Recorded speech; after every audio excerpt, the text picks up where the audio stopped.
Bagarre, bagarreuse, bienvenue à la bagarre. Souil Tahiri, on est au Marseille Fighting Club. Papy nous reçoit chez nous, tu nous reçois aussi chez toi. Merci beaucoup déjà pour l'accueil. Merci à vous de venir dans le sud jusqu'ici pour nous donner la parole. Ça fait plaisir parce qu'on n'a pas, comme je te disais, on n'a pas souvent l'habitude d'avoir les paroles, la parole. Ouais, après le Marseille Fighting Club, c'est quand même un gros club qui Ouais, a de la visibilité, mine de rien, dans le sud. ouais, Un des gros clubs avec celui d'Aldric à Nice, ouais.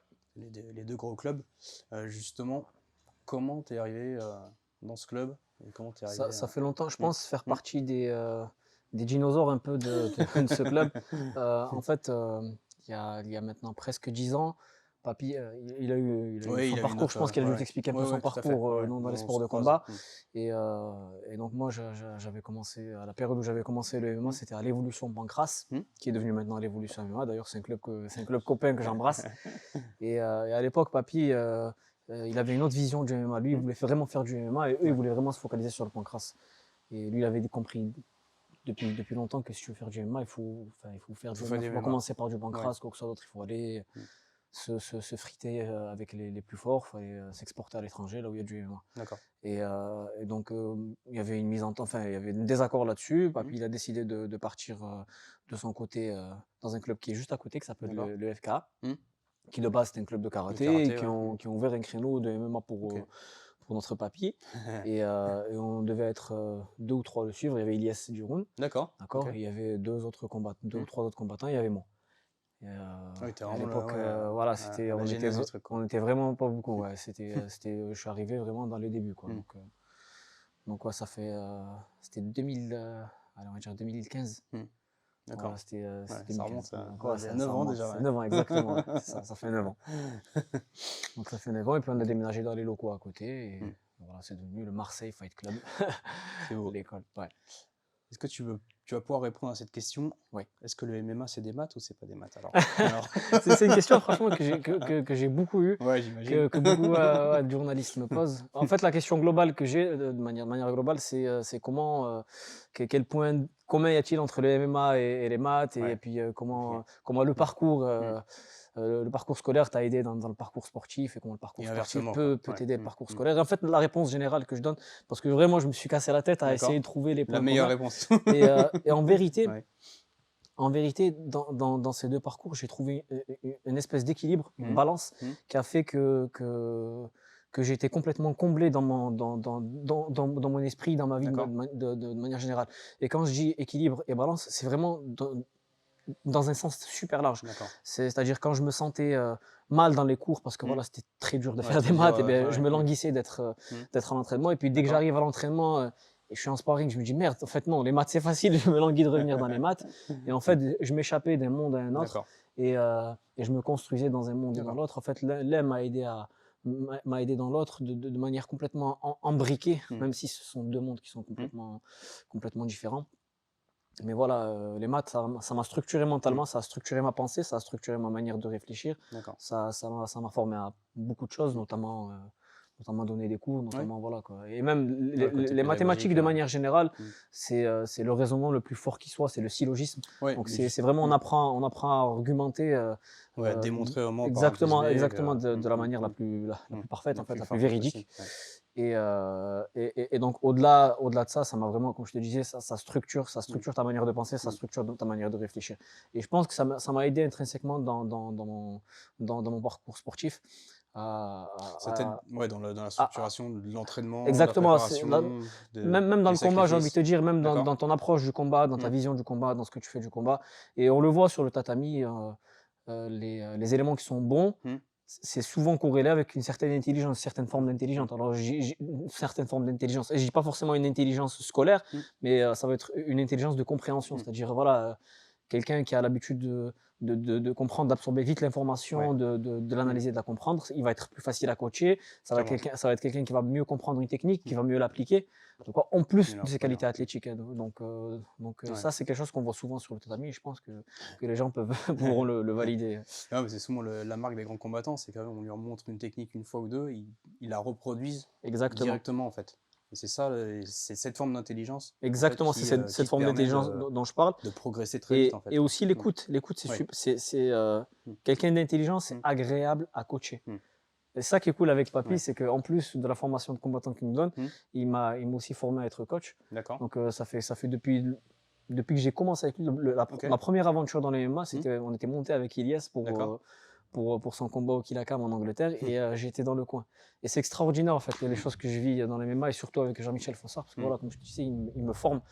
Il me forme à plein de choses et notamment au coaching. Et puis vraiment quelque chose qu'on voit dans le coaching, c'est surtout dans le coin, c'est quelqu'un qui est intelligent, Mm. qui a encore une fois, cette, Mm. cette capacité à analyser l'information et À la retransmettre. voilà, Ouais. et à l'appliquer Mm. immédiatement. Mm.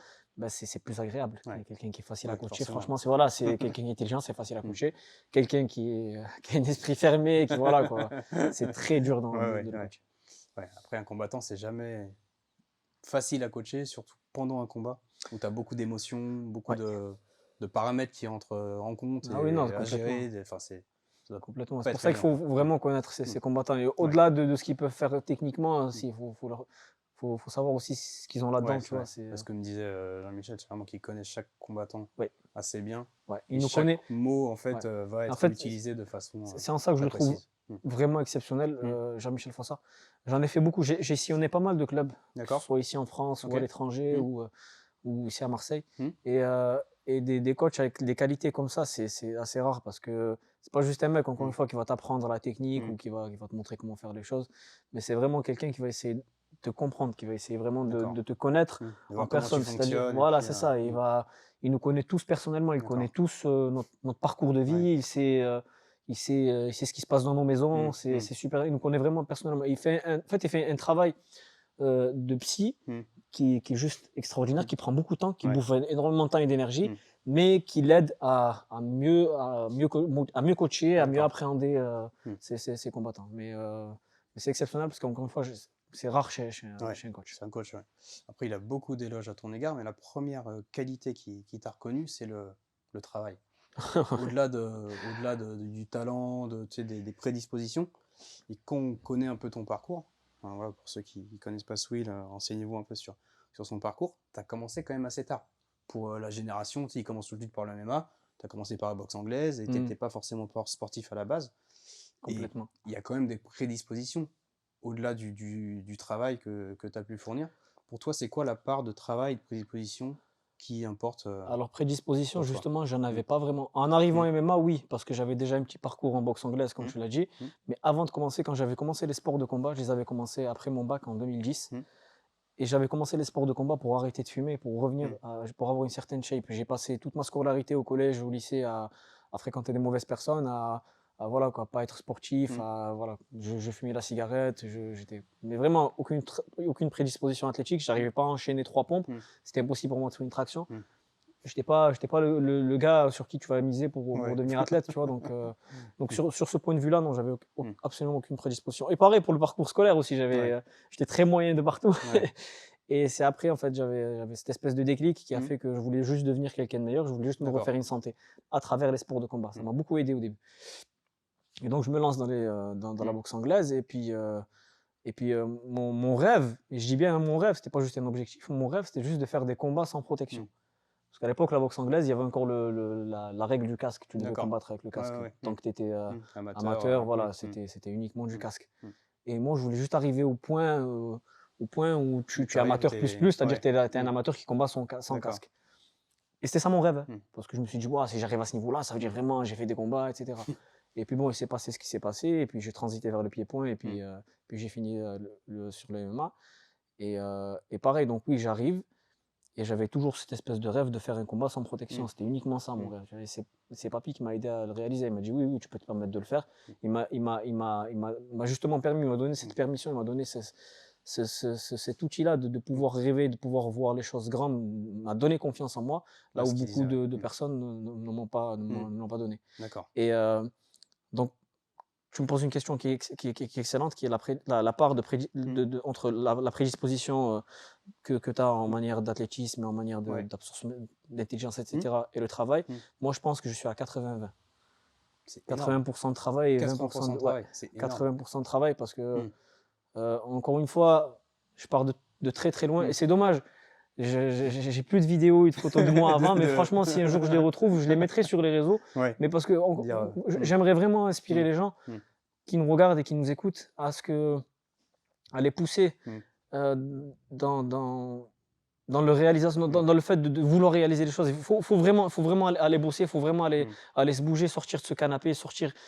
Non, mais c'est dur Excusez-moi de l'expression, les doigts des fesses, Ouais, et ouais. voilà quoi. C'est dur Aller de se bosser. motiver tout seul, quand même, d'avoir cette. C'est absolument pas une question de motivation. En fait, Mm. il faut avoir un objectif. C'est la D'accord. première des choses, c'est D'accord. avoir un objectif. Ouais. Mais aussi petit qu'il soit. Enfin, Ouais, pas un exactement, objectif c'est ça. très C'est éloigné. ça. C'est En juste. fait, après, il y a plusieurs Ouais. manières, il y a Mm. plusieurs manières Mm. de structurer ça, mais Mm. en général, comment on fait, c'est on se fixe un rêve Mm. qui est super éloigné, et ensuite on Et va les structurer, étapes, voilà, on mm. va structurer le chemin vers ce rêve à travers Mm. différents objectifs, qui soient courts, moyens Et ou long terme. Voilà. Après tout ça, ça se fait. Mais la première des choses, c'est vraiment se fixer un objectif. Moi, le premier que j'avais, c'était arrêter de fumer. Quoi. Ouais. Voilà, arrêter de fumer, se refaire une santé, arriver au moins à faire des pompes. Quoi. Non, mais c'est vrai. Se respecter. Quoi. C'est ça, se respecter un minimum. Et ensuite, plus j'avançais dans ce parcours, et plus je me disais, ouais, peut-être que je peux aller un peu plus loin, jusqu'à que j'arrive sur papier. On me dit, non, tu peux viser là-bas. Et puis je me suis mis à viser là-bas, et avec Papy, on s'est mis à structurer justement ce chemin, et on est allé d'étape en étape. Mais c'est très dur, c'est du travail, c'est beaucoup de travail. Ouais, 80% de travail, c'est énorme. Et franchement, sans te mentir, niveau motivation, je le suis rarement. Aujourd'hui, je me suis entraîné, j'avais aucune motivation pour y aller, mais vraiment, j'y vais parce que j'ai mon objectif aujourd'hui, j'ai mes objectifs, j'ai mes rêves, et je veux les réaliser.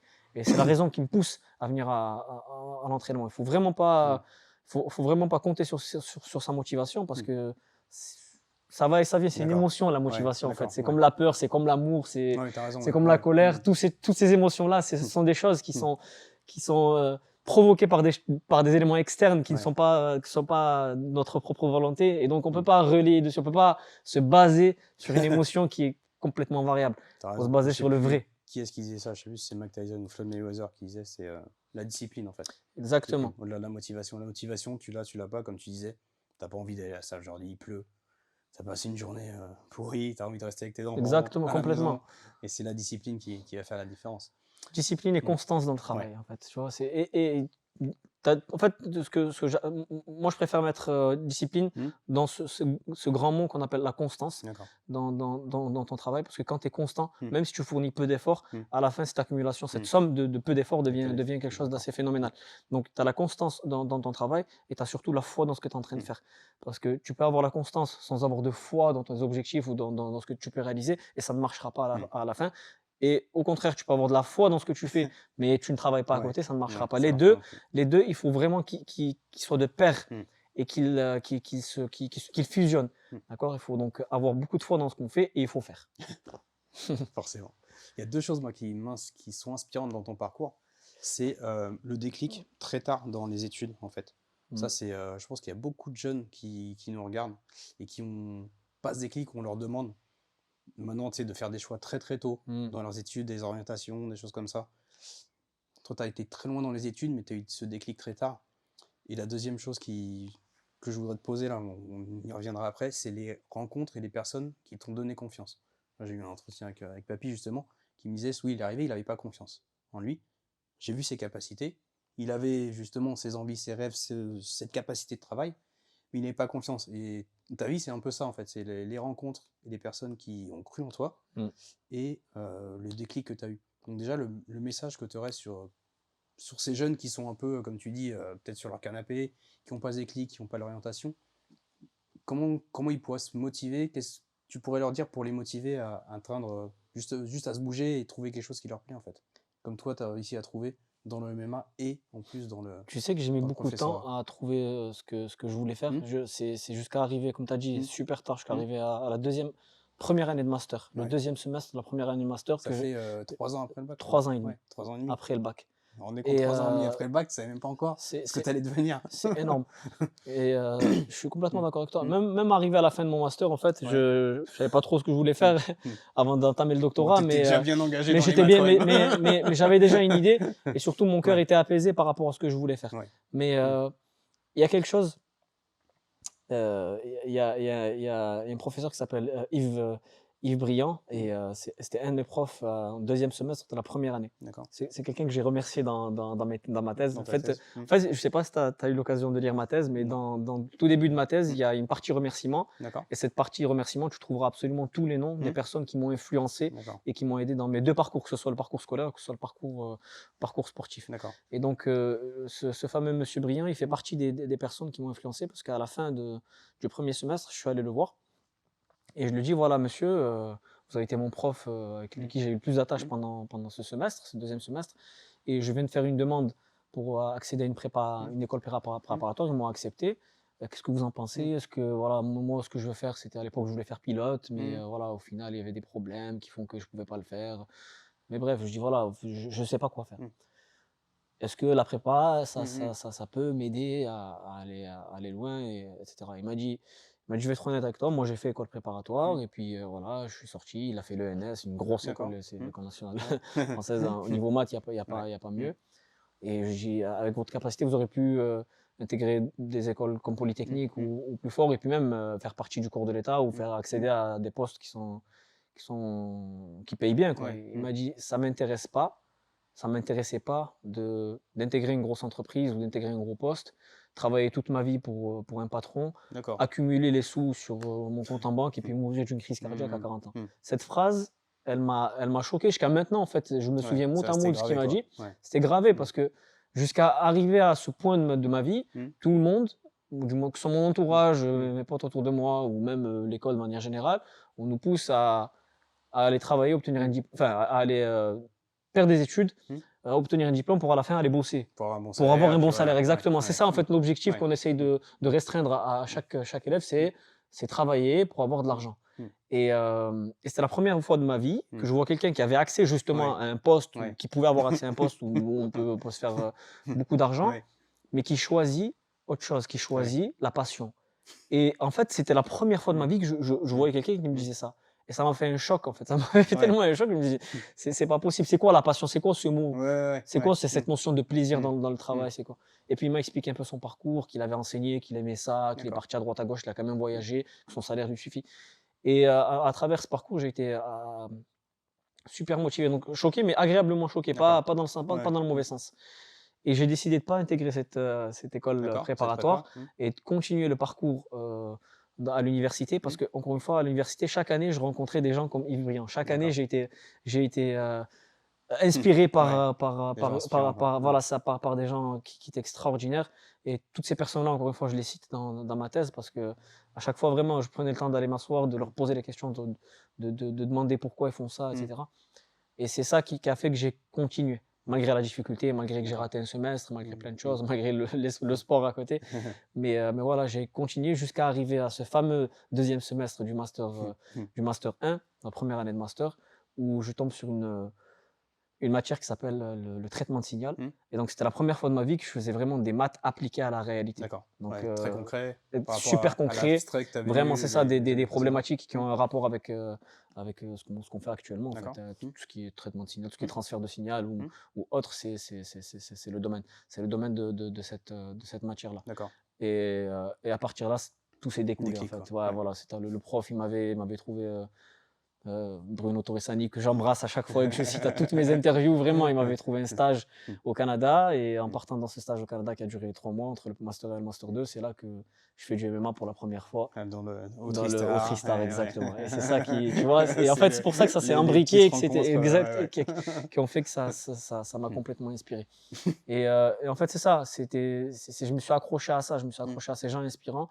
Et si j'ai un conseil à donner aux jeunes étudiants qui ne savent pas ce qu'ils veulent faire, demandez autour de vous.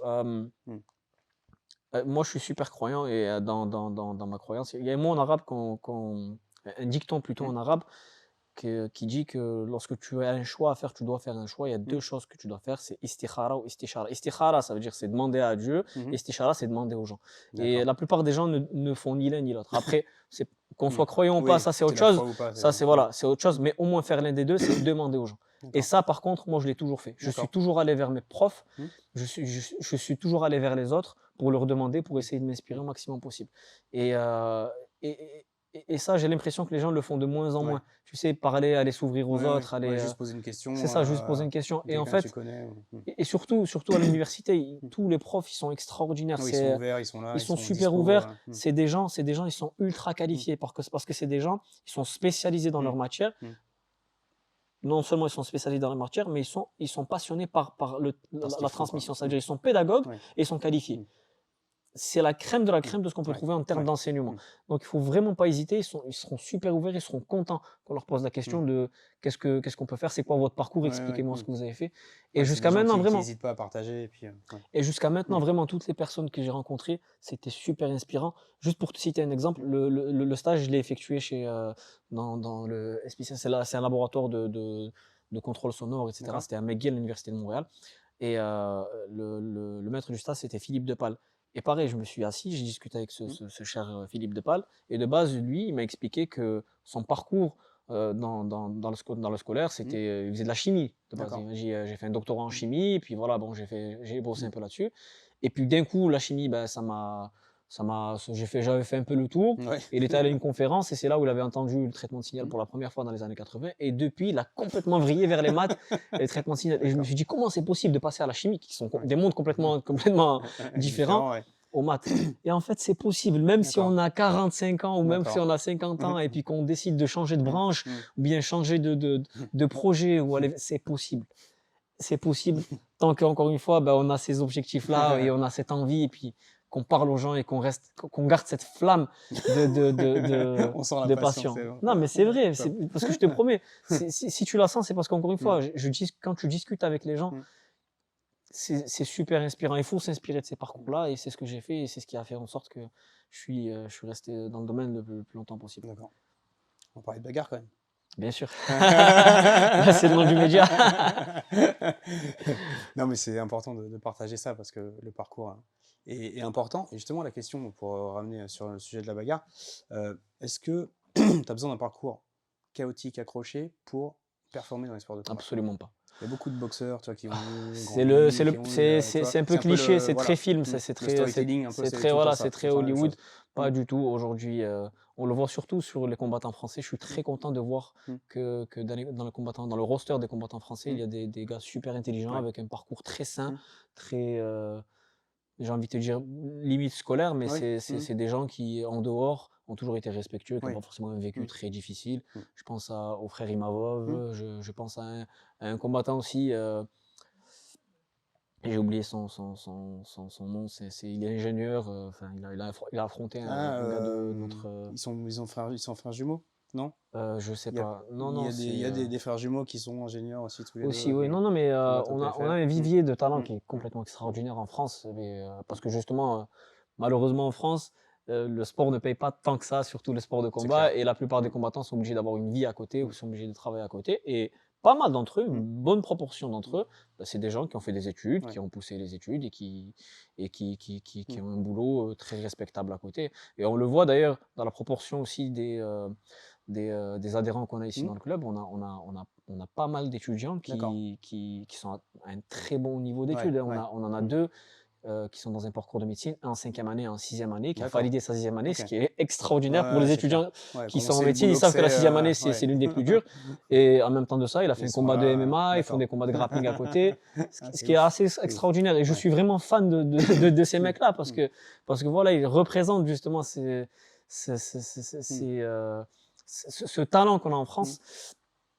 Et oui, je combats même, j'ai envie de te dire, je combats un peu cette idée reçue, mm. ce cliché que plus ta vie est dure, Ouais, que tu as plus besoin tu de deviens un hargne combattant sur le ring. extraordinaire. Ouais, Voilà, mm, ça mm, peut peut-être t'aider, mm. mais ça ne fera pas de toi forcément le D'accord. meilleur Ouais. combattant. C'est vraiment Ouais, c'est vraiment la technique qui prime, les heures de travail, enfin, exactement ça, ce les sera toujours ça qui répétitions. prime. Et au Mm. contraire, moi j'ai envie de te dire, plus ton environnement à côté est stable et Et ça, équilibré, et meilleures sont tes chances ouais. de devenir un bon combattant. Mm, Et ça revient aussi également à ce qu'on a dit en tout début, quelqu'un qui a une ouais. structure mentale, Mm, quelqu'un voilà, c'est cette espèce d'intelligence, mm, comme je te disais, mm. d'écoute et d'absorption technique, bah, il aura de meilleures chances Ouais. de devenir un bon combattant. Donc non, être un bon combattant, Mm.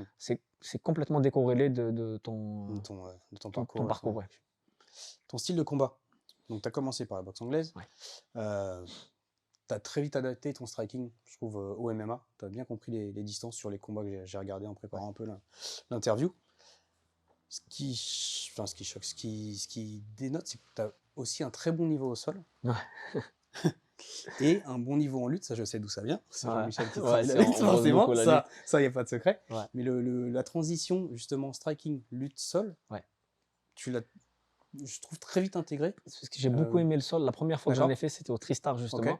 Et j'avais une espèce de facilité. Ouais. Mais après, je restais toujours un fanatique de la boxe anglaise. Ok. J'aime beaucoup la boxe, le noblard. Le noblard. Et je me suis toujours dit, non, c'est le noblard qui prime sur les autres sports de combat. D'accord. Et je suis resté dans cette mentale un Mhm. peu jusqu'à affronter Nicolas Filipponi, que j'embrasse si tu regardes l'interview.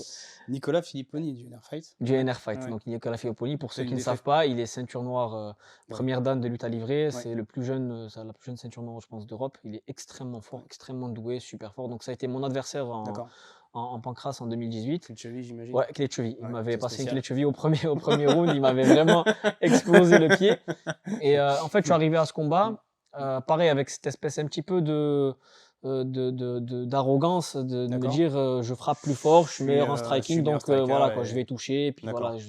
voilà, j'étais confiant par rapport à ça. D'accord. Et c'était la première fois que je me disais non, en fait, le sol, ça marche. Mm. J'avais trop minimisé ça. D'accord. Et c'est à partir de ce combat-là que je me suis mis à beaucoup plus respecter ce qui se passe au sol et que j'ai D'accord. commencé un peu plus m'ouvrir Mm. et m'intéresser à ce domaine-là. Donc ouais, effectivement, j'ai fait Ok. pas mal de stages un peu à droite, à gauche, et Ok. puis je regardais beaucoup Mm. et j'absorbais énormément en fait. Je cherchais vraiment à développer, Mm.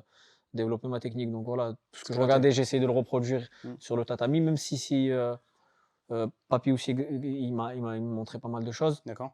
Mais après, de mon côté, j'ai essayé de me former au maximum. Ok. Et Donc tu fais de la lutte à côté. voilà, c'est ça, T'as quel niveau en exactement. lutte là Aujourd'hui, je suis ceinture marron de lutte à livrer. D'accord. Ok. Voilà. En plus de Et ton ouais, MMA. c'est ça. Ok. Et Ok. donc, je suis affilié au NR Fight. Ok. C'est Emilien Bouillard qui m'a gradé, d'ailleurs, que D'accord. j'embrasse. Et voilà, quoi. Donc, c'est un peu mes maîtres. Donc, Nicolas Filipponi, Emilien Bouillard, Nicolas Régnier. C'est des gens qui m'inspirent beaucoup, que je D'accord. regarde. Et puis voilà, quoi. Mais ma formation, en tout cas, de coach en lutte à livrer, aujourd'hui, c'est au NR Fight que je l'ai faite. D'accord. Et j'essaie de développer ça au maximum ici à Marseille. Surtout à Ouais. Marseille, on n'a pas de lutte à livrer. Donc, je suis le premier Ah, top. à donner des cours de Ouais. lutte à livrer. Hmm. Et j'essaie d'avoir une vision du grappling qui est très globale, très internationale, pas forcément focalisée sur ce qu'on fait uniquement en France, parce que voilà, encore une fois, j'ai des objectifs, j'ai des rêves qui sont lointains, mais voilà, mon rêve, à terme, je me dis peut-être dans Ouais. 15-20 ans, je me donne en tout cas Ouais. jusqu'à mes 60 ans, jusqu'à Ouais. un peu plus de l'âge de papy, je me dis, eh ben, j'aimerais bien sortir quelques combattants qui combattent à l'international. D'accord. J'aimerais bien voilà, qu'on ait des noms français Ouais. qui soient sur des cartes à l'international, que ce soit au Polaris ou que ce soit, D'accord. je sais À la pas, DCC ou des trucs comme ça. à DCC, Ouais. c'est vraiment C'est le top du top. un très haut niveau, mais Ouais, voilà, ouais. pourquoi pas des galas Ouais, faire du world, internationaux, des trucs comme ça. voilà, Ok. pourquoi pas, parce que franchement, ça fait un peu mal au cœur de voir que nous, les Français, il y en a que quelques-uns qui arrivent à s'exporter à l'échelle internationale et que notre niveau en grappling, comparé au niveau de nos voisins, ou que ce soit international, ils sont encore un peu bas. Donc, je trouve que c'est un peu dommage. Dommage et pas dommage à la fois, parce que je me dis, il y a tout à faire. Et donc voilà, quoi, Ouais. et je me dis, il y a moyen que je contribue justement à ce développement-là et que je mette ma pierre à l'édifice. D'accord, top. Et donc, du coup, tu t'axes sur quoi t'axes tes axes de travail sur ton style? Comment il a évolué là sur les 4-5 dernières années, on va dire? Parce que tu as combattu à UAE Warrior, Ouais. tu as combattu au HFC avant, UAE Warrior, et là tu viens de signer au PFL. Super première victoire dans le tournoi lightweight. Là, tu dois t'adapter quand même, tu dois vraiment.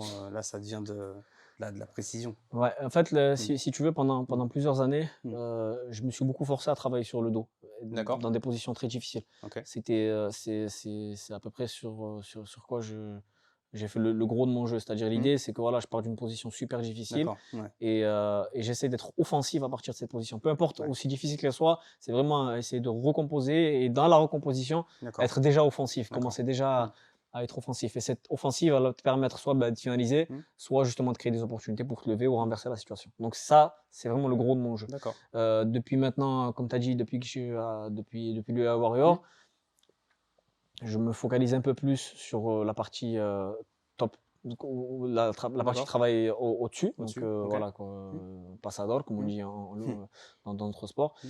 Et voilà quoi, c'est nous focaliser sur mes contrôles et pareil, sur plutôt des frappes et d'aller chercher des opportunités dans le dos. C'est la première chose que j'enseigne ici aux débutants, Ok. c'est vraiment de leur apprendre de chasser le dos. Ouais. Parce que voilà, Ok. c'est cette partie qui est super vulnérable chez l'être humain. Et dès qu'on a le dos et dès qu'on sait le contrôler, ben, on a accès à la soumission Ouais. qui, je rappelle, quand vous regardez les pourcentages, que ce soit en grappling, que Mm. ce soit en MMA, ça constitue quand même 60 à 70% des finalisations Mm. en soumission. Ouais. Donc, c'est beaucoup plus que la moitié quoi. Des finalisations, c'est des étranglements arrière. Donc, voilà, quoi, Oui, oui, voilà. Ouais. donc c'est sur quoi, grosso modo, Ok. je Ouais. focalise mon jeu. Et donc la lutte, là, Jean-Michel Papy, donc, il me disait que c'est 80% en ce moment le Ouais. travail de la lutte. Est-ce Mm. que tu penses que ouais, les lutteurs vont dominer le MMA pendant plusieurs années? Vont, non, parce qu'on voit maintenant un Mm. j'ai l'impression ça s'inverse un petit Ça... peu. Ouais, ils ont eu leur moment avec la Papy, il était période pas Khabib. d'accord. Moi, je lui ai dit striking, après lutte, et après Ça ça va arrive un revenir, peu. en fait, c'est des Mais tendances. Comme à un ouais. moment donné, Mm. à l'époque d'Anderson Silva, ben, c'était le striking qui Mm. dominait, puis on est passé un peu au sol. Mm. Ça a eu sa période aussi, le sol, et d'un coup, on est repassé à la lutte. Donc là, après la lutte, on Mm. redevient un peu plus on revient un peu Mm. plus vers le striking, Striking, mais avec surtout beaucoup de lutte depuis, quand même, quoi. Avec beaucoup de lutte, quoi. Mm. voilà, Mm. Mm. striking avec Mm. des changements de Ouais. niveau, mais on voit beaucoup moins des gars faire que shooter, et Oui. puis voilà, Mm. quoi, essayer d'aller juste chercher des contrôles Mm. au sol. Mm. On voit des mecs qui essayent vraiment de frapper. Donc, vers quoi va évoluer le MMA? C'est Mm. une excellente question. Jusqu'à ce qu'on voit Ouais, s'il un y a nouveau moyen phénomène voilà, c'est qui ça, un nouveau arrive. Mm. phénomène qui Mm. émerge. Mm. Mais je pense que peut-être il va peut-être avoir un comeback du sol. Ouais. Peut-être on va voir, parce que là, j'ai Mm. l'impression que ce qui s'est passé, c'est que les techniques au sol se sont lissées Mm. avec les années. Mm. On voit plus de techniques extraordinaires, de techniques extravagantes au sol. On Ouais. voit toujours vraiment la même chose. Ça tourne autour de la guillotine, Mm. d'étranglement arrière, peut-être juji. Mais voilà, quoi, il y a plus de choses Après, extraordinaires. Et puis je me dis, les frappes annulent beaucoup, beaucoup quand même de position au sol, quoi. bah, Mm. jusqu'à ce Mm. qu'il y ait Ouais. quelqu'un qui vienne avec. Bah, il y a les deux frères Ruotolo qui arrivent et qui Ouais. sont des phénomènes du sol et que eux, à mon Apparemment, ils avis, veulent transiter. Mais ouais. justement, Mm. Mm. bah, Mm. je pense que ça peut changer vraiment la Ouais. face du MMA si on Mm. a des gars super Mm. forts comme ça Mm. en grappling, qui Mm. font leur transition et qui arrivent à faire leur transition en MMA. Mais jusqu'à maintenant, ça a été un peu difficile. Je pense Ouais. notamment à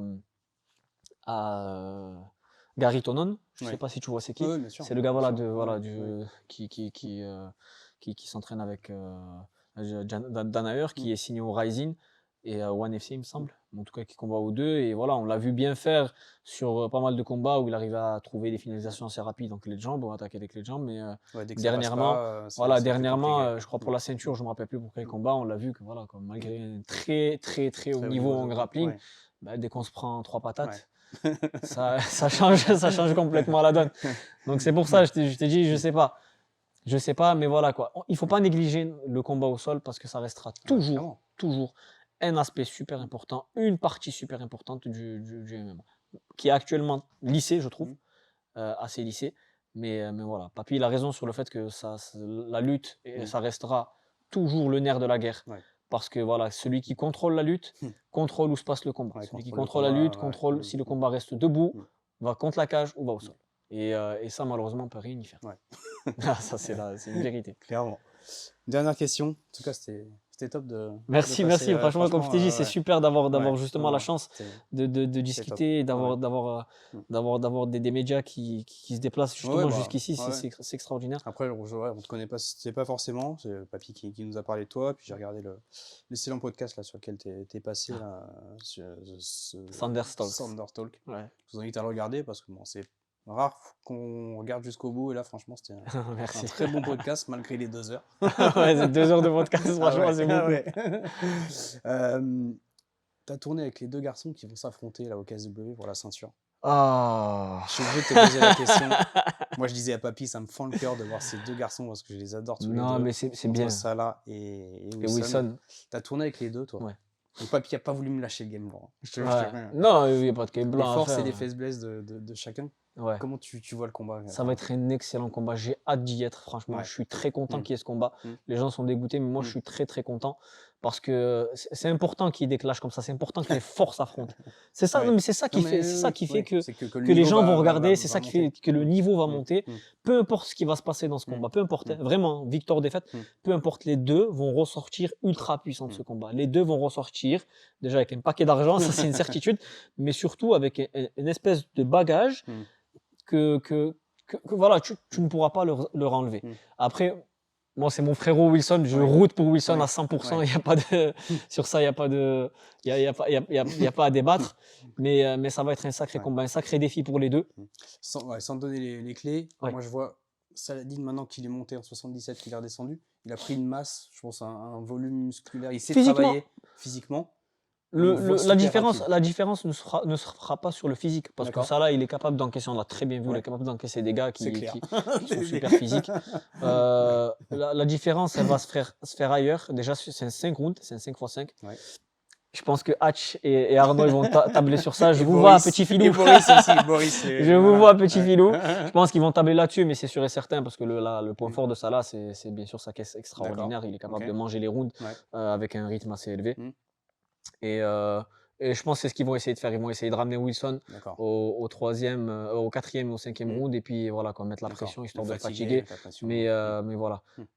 Il faut savoir quelque chose sur Wilson Varela, c'est pour ça que je route pour lui. Ouais. C'est que les gars, peut-être, la plupart ne le Mm. connaissent que par rapport à son parcours à MMA, sauf que ce gars-là, Mais non, il fait avant le MMA, même il fait en parallèle de il carrière. fait C'est ça qui est du impressionnant. jiu-jitsu brésilien, ouais. Mais il fait aussi du kick. Mais avant ça, les gars, c'est pas juste, il fait juste du kick. Wilson Varela a un niveau top mondial en kick. C'est pas juste un petit kickboxer ou quoi que ce soit d'autre. Et quand je dis top mondial, c'est pas juste dans sa technicité, mais c'est surtout dans ses qualités d'homme, dans ses qualités de combattant. Il a fait des espèces de guerres.